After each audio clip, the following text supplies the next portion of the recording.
under control defensively?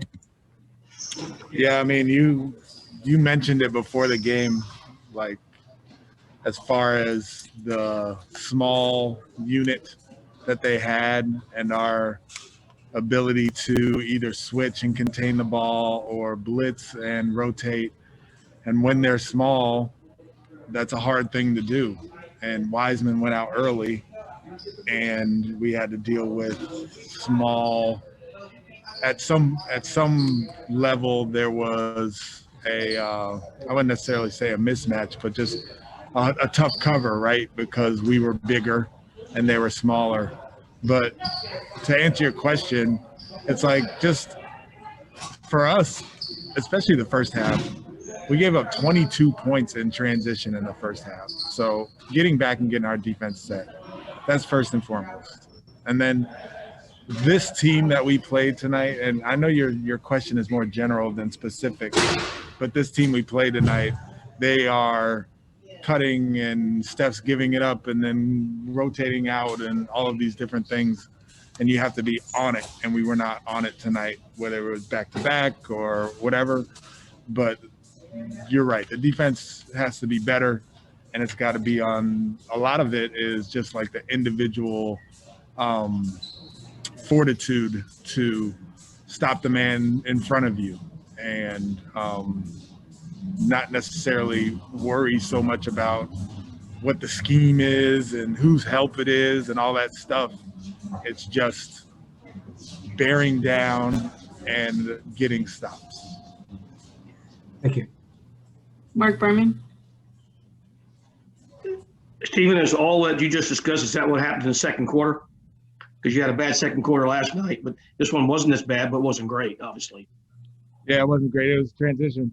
I mean, the transition, I don't know what the numbers were, but I know they were getting out and running on us. And it wasn't just the fast break points because they had 22 in the first half. It was very much our frustration with missing shots, frustration with the referees and all that stuff, and then not running back in a way that we could get matched up. So now there are mismatches, there are cross matches and all of those things, which leads to defensive breakdowns. And we can't allow that to happen.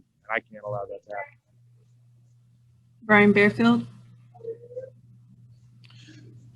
Coach, you came in with a game plan to stop Steph Curry, but when he gets going like he did, you held him 19 at one point, and then you look up, he has 33. How hard is it to stop him on when he gets going like that? Yeah, it's very hard because he stretches the defense and shoots deep threes, and then you're trying to corral him, blitz him some, but he can split the blitz. He will give it up and get it back, and we're not the first team that he's done it to, and we won't be the last, but he's definitely a problem because of his shooting ability, obviously, but he is a very good cutter, and he creates situations where if you help off him, he's going to get the shot. If you don't help off him, somebody else is going to get the shot. So it's a catch-22. Jonathan Fagan. On that subject, I know you've got other things that you need to focus on, but are we starting to almost take him for granted, Steph? That he went for 38 and 21 and a quarter. Is it getting difficult? He's done this for so long to appreciate how unusual it is for someone to do what he does. Yeah, I don't know. I mean, I don't take him for granted for sure. And he has been special for a long, long time, not just as a player, but as a person. But what he does is unlike many who have ever played this game before.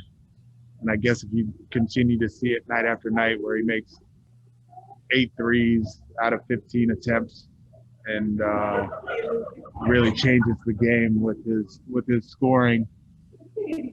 I don't know. I don't take it for granted, and he's good. Thank you. Mark Berman. Steven, I saw you and Steph shared a moment after the game. How special is that to spend a moment or two with him? It's great. He's a special person. He's obviously, we kind of grew up together in this NBA. I was a young coach here. He was a rookie, and he's one of the reasons why I am who I am as a coach. And he's just like the person that Steph Curry is. It's like you can't have a better person. You can't, coach a better person than him. So, yeah, I enjoy spending time with guys who I've had relationships with over the years, and he's just one of them. But I'm looking forward to developing relationships with the guys on the Rockets in the way that I had with Steph. Do you have any kind of an update on Sterling? No, I don't. Okay, thank you. Yep. Brian Bearfield. Coach, how good was it to have your own point guard back, though? I mean, his second game in a row where he's had 30 points. How did John look to you tonight? He looked good. He ran the offense. He got the ball at the floor.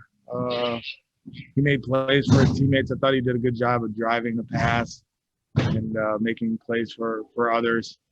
Obviously, the 30 points is good. We just got to do a better job, not just him, but the group of our turnovers. We're having some careless turnovers, which are leading to opportunities for the other team. So overall, I mean, for him to have the game that he had is definitely good for our group, and we look forward to more.